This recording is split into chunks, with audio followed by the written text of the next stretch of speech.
Si tu fais blablabla bla bla bla sans rien faire, c'est creux. C'est ce que font les responsables politiques la plupart du temps. Mais une nouvelle génération se lève pour secouer les adultes et défendre le vivant. C'est un avocat indien qui s'est attaqué au plastique sur les plages à Bombay et c'était vraiment une sorte de décharge à ciel ouvert. Il y avait 9000 tonnes de plastique sur cette plage. Donc lui, il a commencé tout seul en se disant je m'y mets. Et puis il a entraîné derrière lui 5, 10, 100, des milliers de personnes. Et en 3 ans, ils ont complètement nettoyé cette plage, mais ils ont aussi réussi à faire changer la législation pour interdire le plastique à usage unique.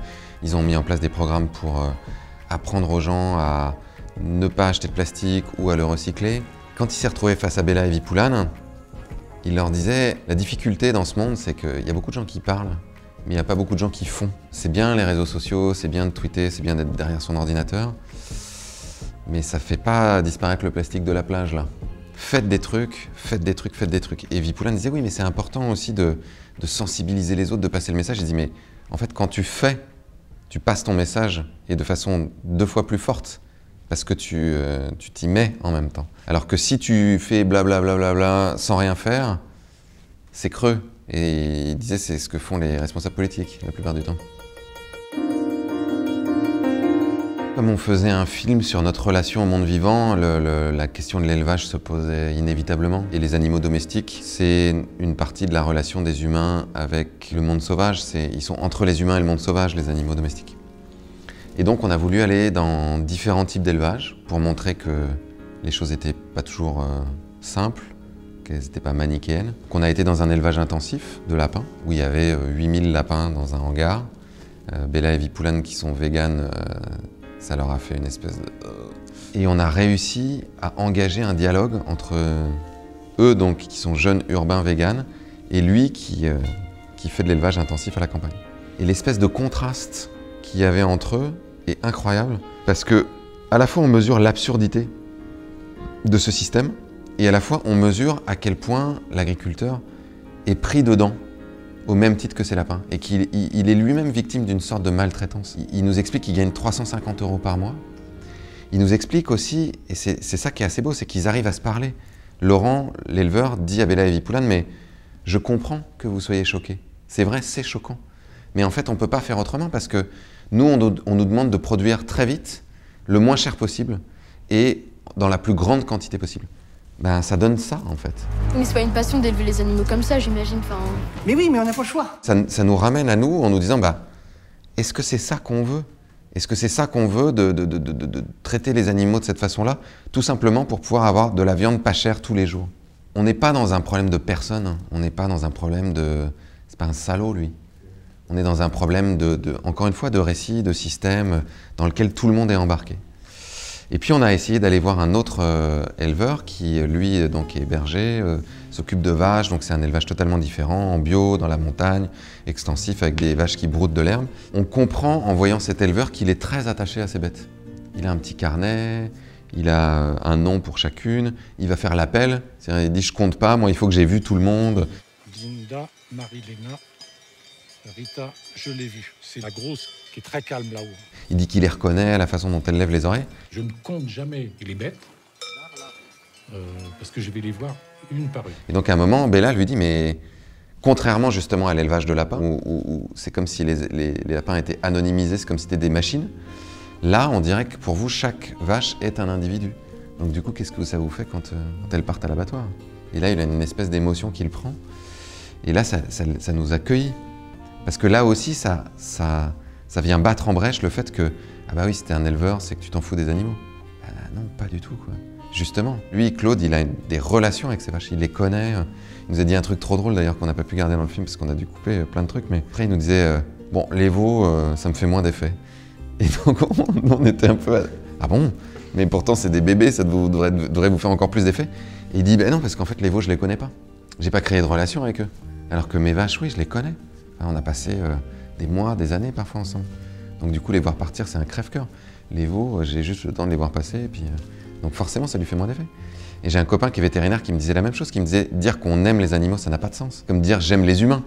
Bah, on n'aime pas tous les humains. On peut avoir du respect pour le genre humain, et avoir du respect pour les animaux qui sont des êtres sensibles, mais aimer un animal, ça veut dire créer une relation avec lui. Donc apprendre à le connaître. Ce que le film essaye de faire, c'est effectivement de nous confronter à ces absurdités-là. Et je pense qu'on trouve ça encore plus absurde parce qu'on le voit à travers les yeux de Bella et Vipoulane, qui ont 16 ans, qui sont pas déjà dans une espèce de rationalisation, et qui effectivement sont un peu abasourdis en disant mais pourquoi est-ce qu'on vide les océans de cette façon-là, de façon aussi stupide? Pourquoi on entasse des lapins dans des cages qui font la taille d'une feuille A4? Pourquoi on fait ça, quoi?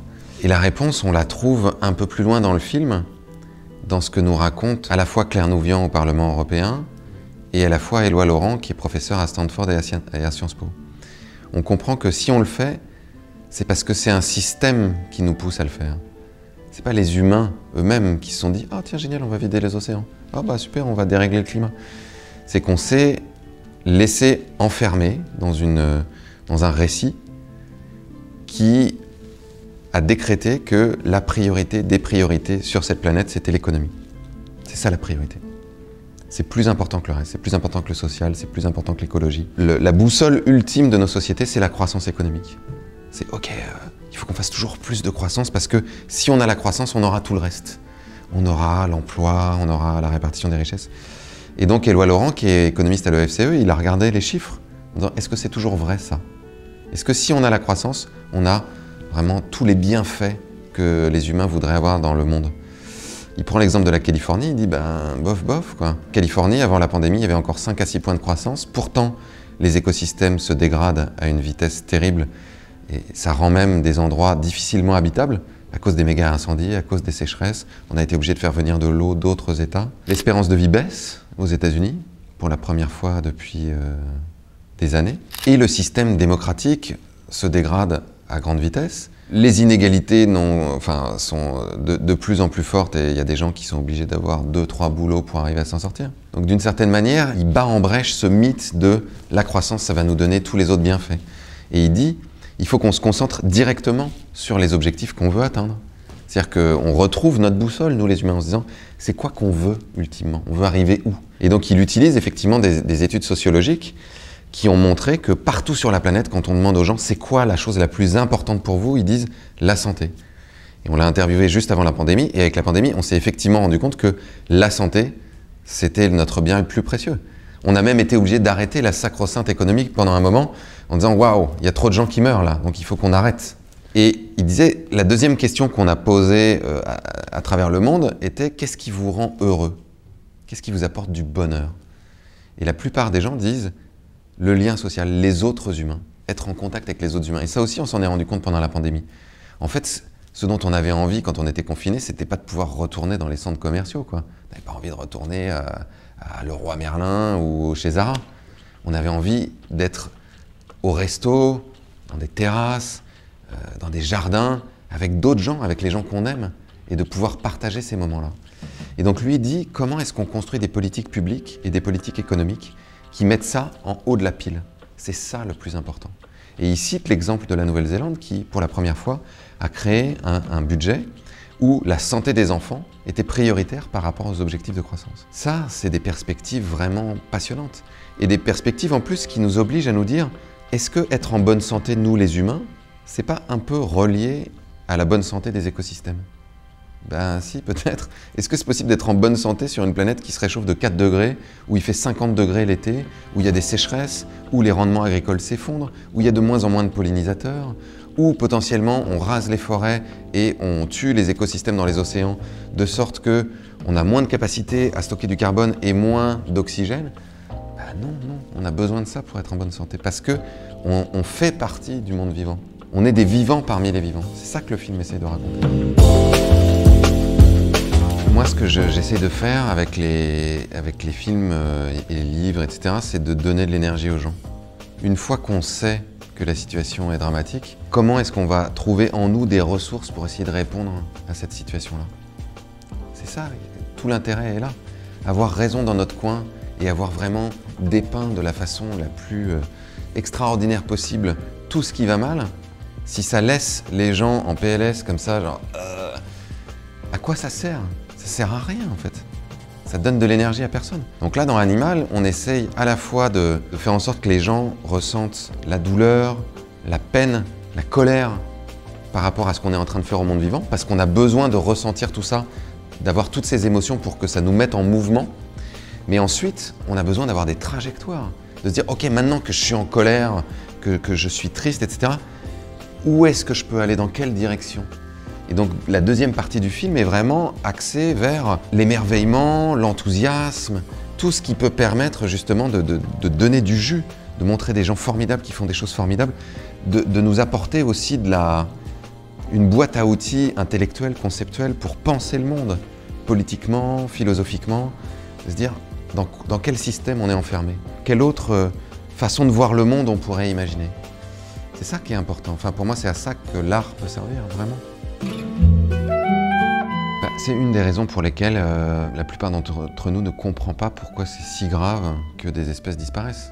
C'est une question que pose Vipoulan à un moment à un spécialiste à Stanford. Il dit « Mais pourquoi on a besoin de toutes ces espèces après tout Est-ce que c'est si grave si on n'a plus les loups, les pumas, les loutres Peut-être qu'on s'en fout, quoi. » Et ce qu'on ne comprend pas, c'est que tout ça est une sorte de toile du vivant. Toutes les espèces se tiennent les unes les autres.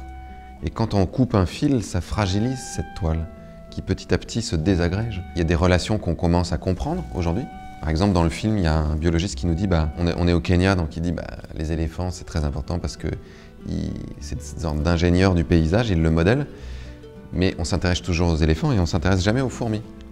Et pourtant, les fourmis sont incroyablement importantes. Et il blague, il leur dit « Mais est-ce que vous croyez que si on disparaissait, nous, les fourmis s'en rendraient compte ?» Alors Vipoulan dit « Non, je crois pas. » Et il dit « En revanche, si les fourmis disparaissaient, tout disparaîtrait là dans la savane autour de nous. » Parce que ce sont les fourmis qui vont chercher des petites graines, les redispatcher, qui vont permettre justement que le végétal se déploie, nourrisse les herbivores, qui eux-mêmes vont nourrir les carnivores.